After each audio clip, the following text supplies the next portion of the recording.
ముఖ్యమంత్రి వర్యులు శ్రీ రేవంత్ రెడ్డి గారు మరియు కంచి కామకోటి పీఠాధిపతులు పరమహంస పరివ్రాజకాచార్యులు శ్రీ శ్రీ శ్రీ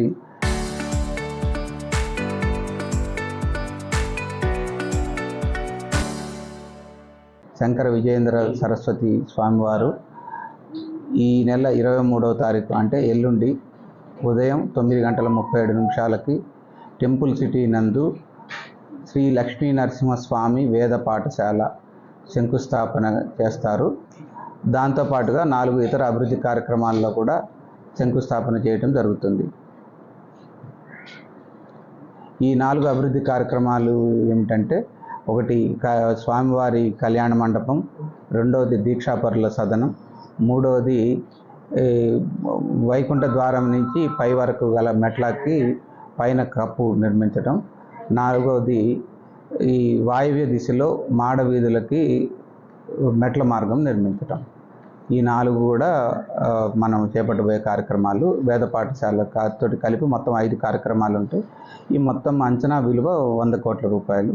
ఇవి ఆలయ నిధులు, దాతల నుంచి మరియు గవర్నమెంట్ గ్రాంట్ల నుంచి కూడా ఈ నిధులను సమకూర్చుకొని మనం ఈ పనులు చేపట్టడం జరుగుతుంది.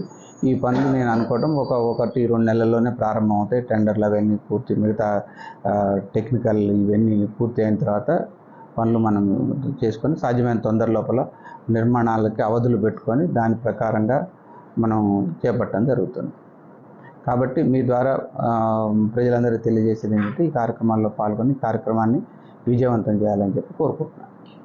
మేము సీఎం గారి రాకను దృష్టిలో పెట్టుకొని గుడిని కూడా కొంచెం ముందుగా ఓపెన్ చేద్దామని చెప్పేసి, ఎప్పుడు 3:30కి ఓపెన్ అయ్యేది 3 గంటలకే ఓపెన్ అవుతుంది.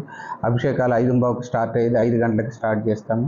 అట్లా కొన్ని పూజలను కూడా కొంత ముందుకు జరిపి భక్తులకి అయినా కూడా భక్తులకు కొంచెం స్వల్ప సౌకర్యం కలిగే అవకాశం ఉంటుంది. కాబట్టి వేసవి ఎండ కూడా ఎక్కువ ఉంది కాబట్టి భక్తులకి ప్రత్యేకంగా వారి దృష్టికి తీసుకొస్తుంది. భక్తుల దృష్టికి కొంచెం తగు జాగ్రత్తలు తీసుకోవాలని చెప్పేసి, కొంచెం ఏమన్నా స్వల్ప అసౌకర్యం కలిగినా కూడా దేవస్థానాన్ని దృష్టిలో పెట్టుకొని మనం సర్దుకుపోవాలని చెప్పి విజ్ఞప్తి చేస్తాం.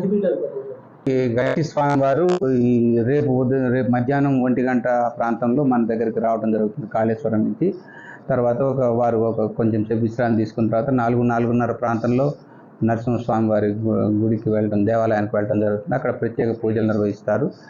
తర్వాత పర్వతవర్ధిని సమేత రామలింగేశ్వర స్వామి వారి దేవాలయానికి కూడా వెళ్ళి అక్కడ పూజలు నిర్వహిస్తారు. తర్వాత 6 గంటలు 6:30 ఆ ప్రాంతం లోపల కళావేదిక దగ్గరకు వస్తారు. కళావేదిక దగ్గర ప్రత్యేక భజన బృందం చేత భజన ఉంటుంది. తర్వాత 24 మంది ప్రసిద్ధ వేద పండితులతోటి చతుర్వేద పారాయణం ఉంటుంది. అనంతరం స్వామివారి అనుగ్రహ భాషణం ఉంటుంది. కాబట్టి భక్తులందరూ కూడా పెద్ద సంఖ్యలో విచ్చేసి ఈ కార్యక్రమాన్ని విజయవంతం చేసి స్వామివారి అనుగ్రహ భాషణాన్ని విని తరించాలని చెప్పేసి కోరుకుంటున్నాను.